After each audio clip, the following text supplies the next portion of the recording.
ओही रे अवधपुरी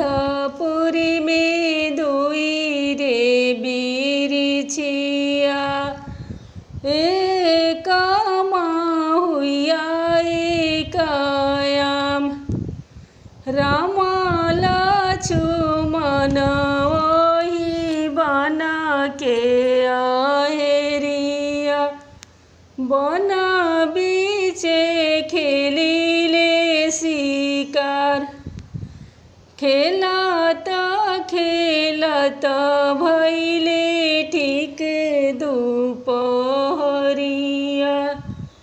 लक्ष्मण के लगली पियास चली नाए भैया ऋषि के दुआरवा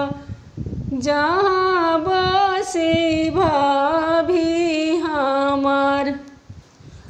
जहाँ बसे भाभी हमार ए रे नगरिया में केहू नहीं आपन राम जे पियासल चली जास अपन महलिया से निकलेली सीता हाथे गेड़ुआ ले जलपान एही रे अवधपुर में हम बानियापन राम के पनिया पियत राम मने मुसुकैनी पूछिले सीता से बात के करहु तू बारी हो दुलारी के कर प्राण की आधार के कराई फुलवा में बियाहल बाड़ू कावे कंस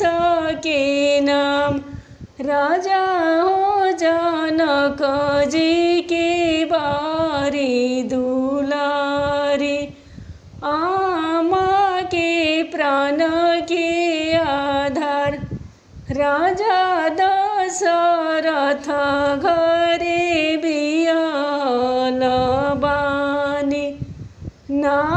जानी स्वामी के नाम ना